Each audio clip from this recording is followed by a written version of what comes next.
Have you ever wanted to change your life, but felt overwhelmed by where to begin?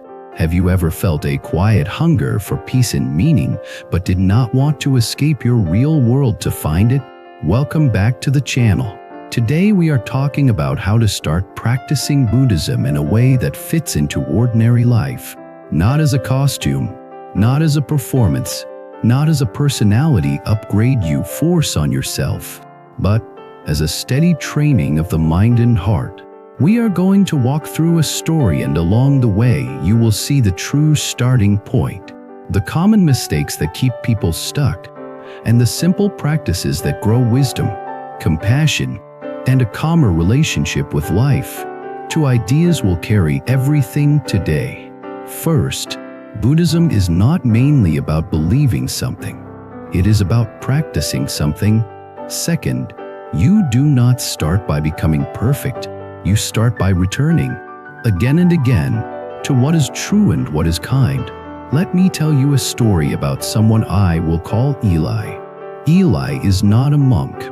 Eli is not a spiritual expert. Eli is just a person who reached a point where the usual way of living stopped working.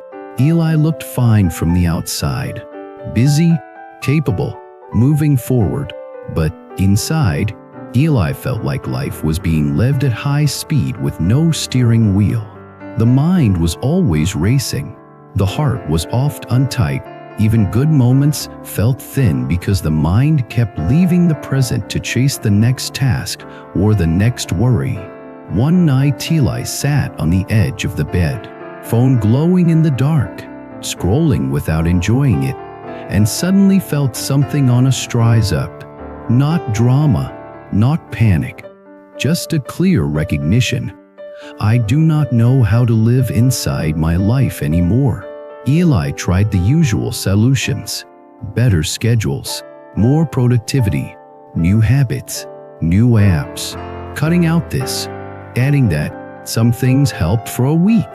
Then, the same inner pressure returned, the same overthinking, the same irritability, the same feeling of being pulled by everything. Then a hard week arrived, a small conflict with a friend, a stressful shift at work, a family worry that could not be solved. Nothing movie level, but enough to reveal what Eli had been carrying for years. The mind was not just busy, the mind was afraid. Afraid of failure, of rejection, of uncertainty, of change, afraid of not being in control. Eli did not think of that as fear at first. It felt like responsibility. It felt like caring. It felt like intelligence. But the body told the truth. The shallow breath, the tense shoulders, the jaw that stayed clenched even while smiling. One afternoon, Eli met an older neighbor named Dara in the hallway. Dara was calm in a way that did not feel fragile. Dara did not seem rushed by the same world that rushed everyone else. Eli had wondered about it quietly for months.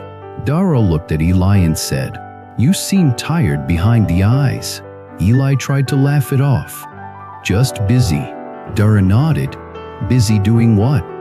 And busy thinking about what?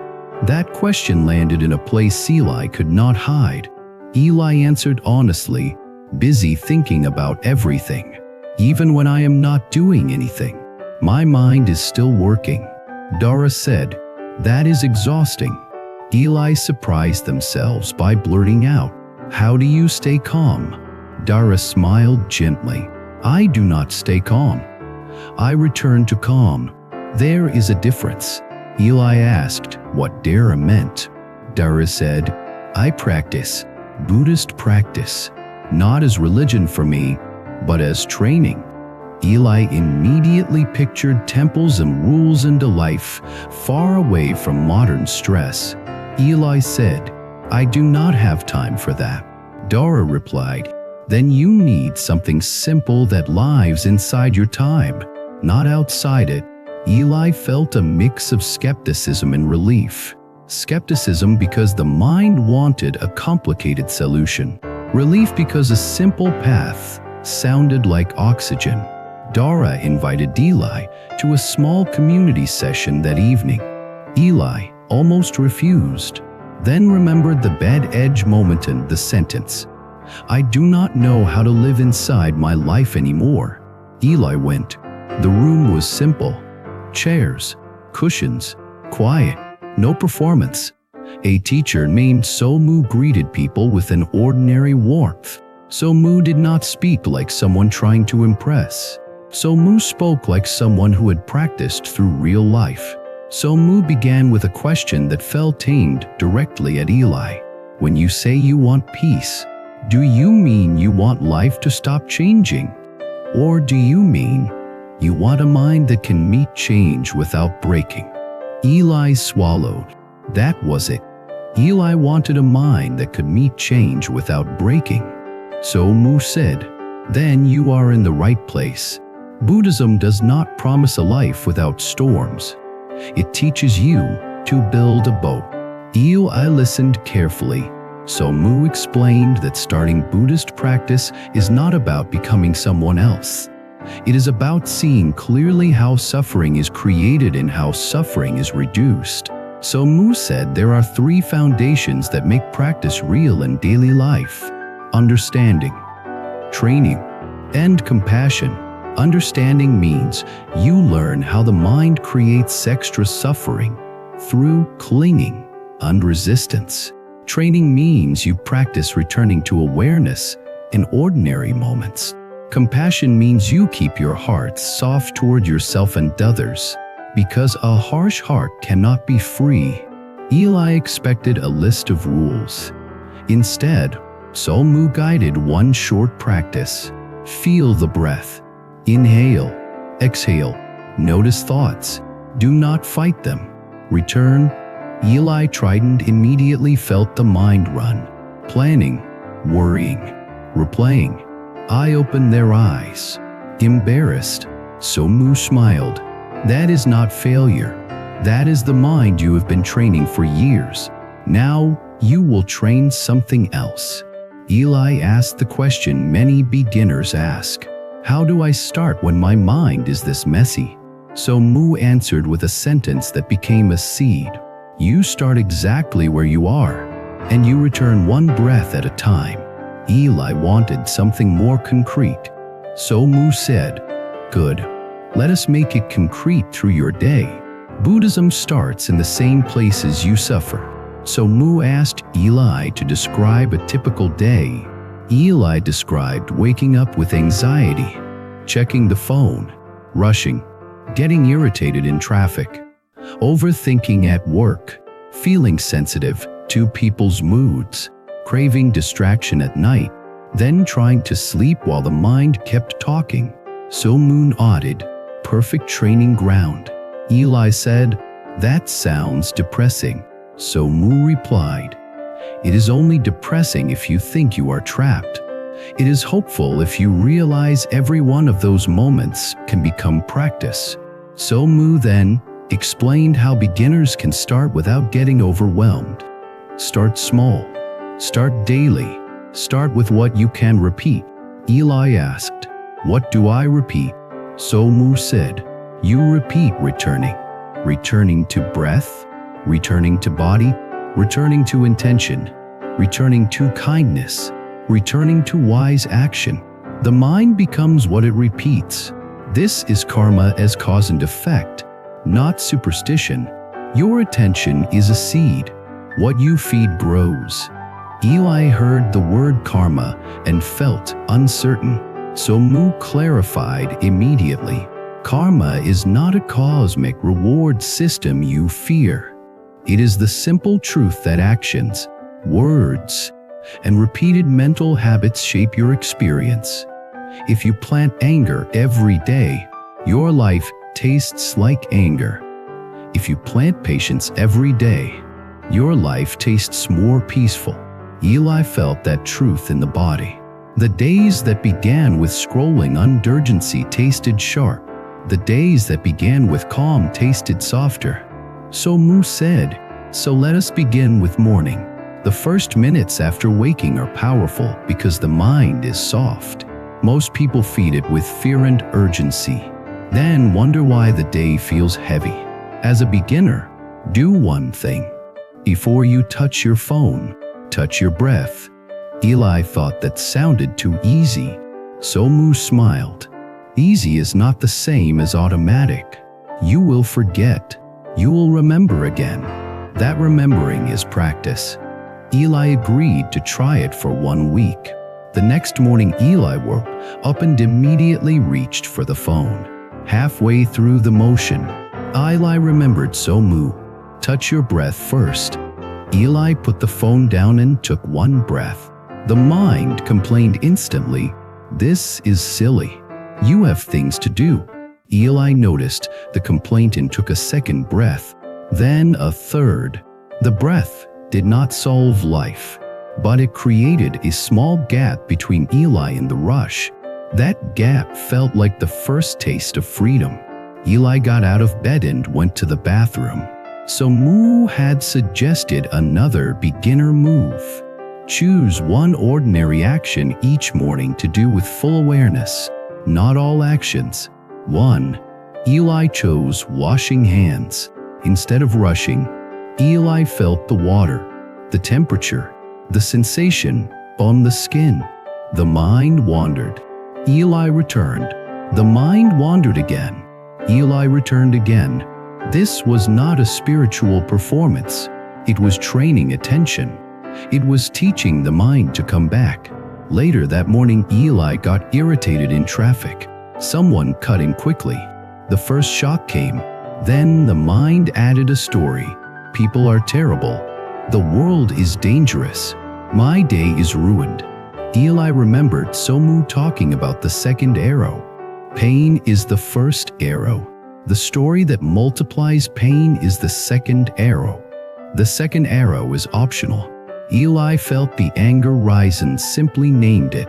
Anger is here. Tightness is here. The urge to blame is here. Naming did not erase anger, but it slowed the spiral. Eli took 1 breath and softened the grip on the steering wheel. The body relaxed slightly. At work, Eli faced another challenge. Overthinking. Eli would open Annie Mail and immediately imagine 10 possible meanings. Eli would get feedback and replay as a verdict. Eli would anticipate problems that did not exist yet. So Mu had taught a simple beginner method. When you notice overthinking, ask 1 question. Is there a clear action to take right now? If yes, take it calmly. If no, return to the present and stop feeding the loop. Eli tested it. I worry arose about a future meeting. I asked, is there an action? Yes. Prepare to notes and 1 question. Eli did that. Then the worry tried to continue anyway. Eli asked again, is there another action? No. Then Eli returned to the task in front of them. It was not perfect. The mind kept tugging, but Eli kept returning, and each return felt like building a new muscle. That evening, Eli felt the familiar craving to escape into endless scrolling. So Mu had explained craving as the mind trying to avoid discomfort. Craving says, I cannot be okay unless I get this stimulation. So Mu taught a beginner practice for craving. Pause, name it, feel it, wait, then choose. Eli tried it. The urge to scroll appeared. Eli paused and named it, craving. Then Eli felt it in the body, a restless itch in the chest and hands. Eli waited for 10 breaths. The itch softened a little. Eli did not become a saint. Sometimes Eli still scrolled, but something changed. Scrolling stopped being automatic and started becoming a choice. Choice is freedom. At night, Eli still struggled to sleep sometimes. The mind replayed the day. Eli judged mistakes. Eli feared tomorrow. So Mu had given 1 more beginner instruction. Before sleep, offer the mind a simple closing ritual. Not a ritual of superstition, a ritual of kindness. Review the day with honesty and gentleness. Ask, where did I create suffering today? Where did I reduce suffering today? Then forgive yourself and begin again. Eli tried it. The first night, Eli saw plenty of moments of irritation and distraction. But Eli also saw moments of returning, like the breath in the morning, the softening in traffic, the pause before scrolling. Eli felt a quiet respect for those small returns, not pride, but dignity. A sense that change was possible because it was already happening in small ways. Eli returned to the group the next week and told Somu, "I did not become calm, but I became more aware." Somu smiled. Awareness is the beginning of calm. Calm is not forced silence. Calm is the nervous system learning. It does not need to fight everything. Eli asked, "What else should a beginner focus on?" "There is so much in Buddhism." So Mu answered, "Beginners should focus on 3 daily trainings: training attention, training ethics, and training compassion." Eli asked, "Ethics sounds heavy." So Mu replied, "Ethics is not heavy. Ethics is clean. A mind that lies, harms, or speaks cruelly cannot rest easily. Inner peace is connected to how you live." Beginners often skip this and wonder why meditation does not work. If you want a quieter mind, reduce the causes of regret. Eli felt that immediately. Eli had a habit of sarcasm when stressed. Sarcasm felt clever, but later it left a bitter taste. Eli also sometimes gossiped to feel included. Gossip felt bonding, but later it made the mind restless. So Mu suggested one simple ethical training for beginners. Practice right speech. Before speaking, pause for 1 breath and ask, "Is this true? Is this necessary? Is this kind?" Eli laughed. "That sounds impossible." So Mu said, "You will not do it perfectly, but even asking changes you. Asking creates space between impulse and action. Space is where wisdom lies." Eli tried it in real life. A co-worker annoyed Eli and Eli wanted to complain to another co-worker. Eli paused and asked the questions: true, maybe, necessary, not really, kind, not at all. Eli chose a different response. Eli spoke about the situation without attacking the person. The conversation stayed cleaner. That evening, Eli noticed the mind was quieter, less regret to replay. That was a major discovery. Meditation helped, but clean living helped too. Buddhism was not just sitting. It was how Eli used words, how Eli handled anger, how Eli treated people when tired. The compassion training was the hardest for Eli because Eli had a harsh inner voice. When Eli made mistakes, the mind attacked. You are behind. You are not enough. You should be better by now. So Mu said, "A harsh inner voice is like trying to heal a wound by hitting it. It does not work." Compassion is not weakness. Compassion is the strength to be honest without cruelty. So Mu ought a beginner compassion phrase. When suffering is here, say, "This is hard, and I am human." Then ask, what is the next kind and wise step? Eli tried it during a tough day when everything felt wrong. The phrase did not erase stress, but it removed the inner violence. Without inner violence, Eli had more energy to respond wisely. Then a deeper test arrived, a conflict with a friend. The friend misinterpreted something Eli said and responded coldly. Eli felt a familiar spiral begin. They hate me. I ruined everything. I will be alone. Eli noticed the spiral and remembered the difference between facts and stories. Fact: the friend sounded cold. Story: I will be alone forever. Eli returned to breath, then practiced right speech. Eli sent a simple, honest message. I sense distance. If I hurt you, I want to understand. If you need space, I respect it. That message was a seed of clarity and compassion. A day later, the friend replied and admitted they were stressed and reacted quickly. The issue was smaller than Eli's imagination. In the past, Eli would have suffered for days in a story that was not true.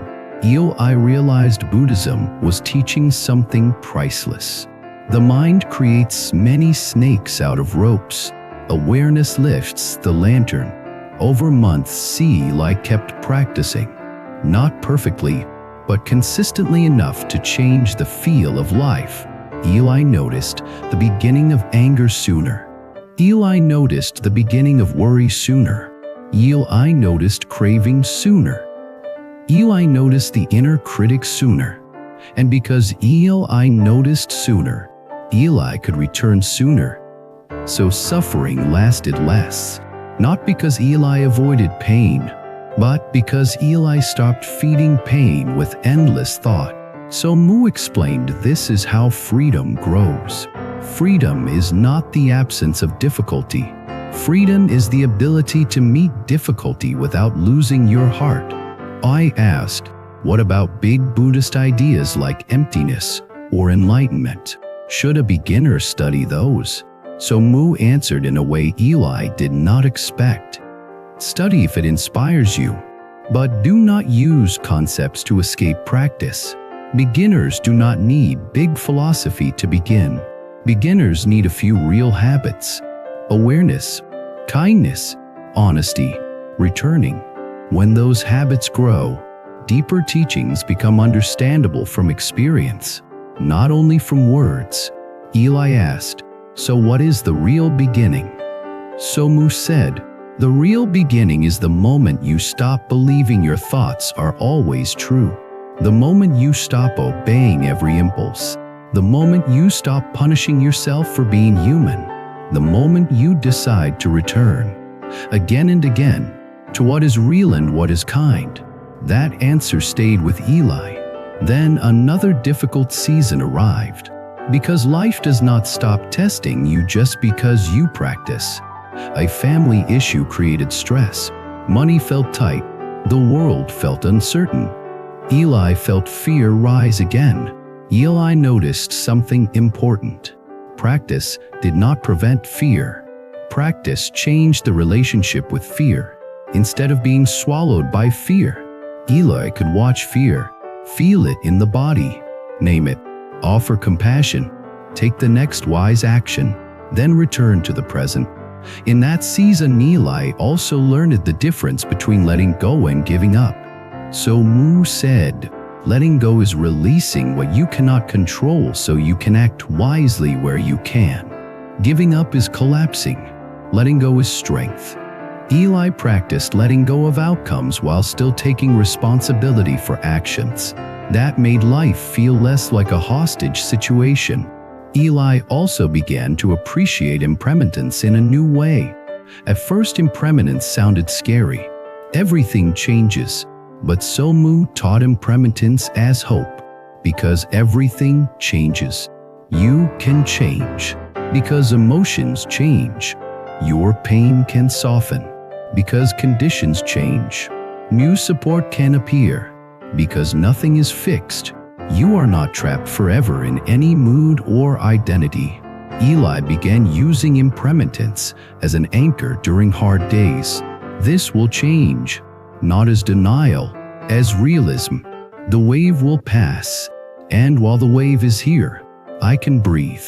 Over time, Eli noticed something else. Practicing Buddhism did not make Eli withdraw from life. It made Eli more present in life. Eli listened better to friends. Eli became less reactive in disagreements. Eli enjoyed simple moments more. A walk, a meal, quiet music, a sunrise. Eli felt more gratitude without forcing it.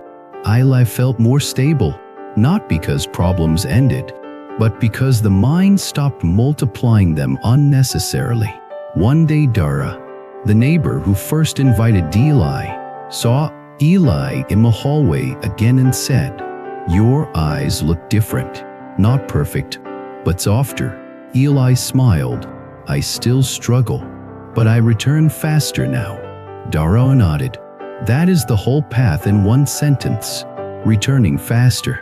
Now, I want to speak to you directly, because if you are listening to this video, you might be at the exact place Eli was at the beginning. You might want peace but feel overwhelmed by where to start. You might be curious but skeptical. You might fear you will fail at practice. You might fear you are not disciplined enough. Let me tell you something important. Buddhism begins with honesty, not with perfection. If you want to start practicing, start small and start real. Start with one breath before the phone. Start with one mindful action in the morning. Start with one pause before reacting. Start with one moment of right speech. Start with one act of compassion toward yourself. Start with one evening reflection and a willingness to begin again tomorrow. And when you forget, do not dramatize it. Remembering again is not failure. Remembering again is practice, because the mind is shaped by repetition, not by one heroic day. I also want to share something that many beginners need to hear. Do not turn Buddhism into another way to judge yourself. The ego loves turning practice into a scoreboard. I meditated. I failed. I succeeded. I am better. I am worse. That scoreboard is another prison. Practice is simpler. Notice, return, be kind, choose wisely, repeat. If you do that, your life will change in a deep way that is hard to measure, but easy to feel. Your breath will be calmer more often. Your reactions will be softer more often. Your sleep may improve. Your relationships may become cleaner. Your heart may become less burdened by regret. Your mind may become less crowded, not because you became special, because you stopped feeding suffering as a habit. Now let me close with a reflection that connects everything. People often think they need a dramatic reason to begin spiritual practice, but the most honest reason is simple. You want to suffer less and love better. Buddhist practice is the art of suffering less through wisdom and loving better through compassion. It is the art of seeing clearly, speaking cleanly, acting skillfully, and returning again and again when you forget. So here is my invitation to you. If you want to start practicing Buddhism, choose one small practice you can repeat daily for the next 7 days. One breath before the phone, one mindful action, one pause, one kind sentence to yourself, one moment of right speech, one evening reflection. Then come back and tell me what you noticed. Did your mind resist? Did your body soften? Did you catch a reaction earlier? Did you feel more space in a stressful moment? Those small shifts are the beginning of awakening. Now I want to hear from you. What is the hardest part for you right now? Overthinking, anger, fear, craving, self-criticism, or feeling lost? And what is one small daily practice you are willing to try this week? Share your thoughts in the comments. Your experience might help someone else take their first step too. If you found this helpful, subscribe to the channel for more long-form Buddhist wisdom in everyday language. Like the video so it reaches people who are tired of fighting their own minds. And if you want to support the channel in a deeper way, consider becoming a member so we can keep creating calm guidance you can return to whenever you need steadiness. Until next time, remember, you do not start by becoming perfect. You start by returning. One breath, one choice, one kind moment, again and again.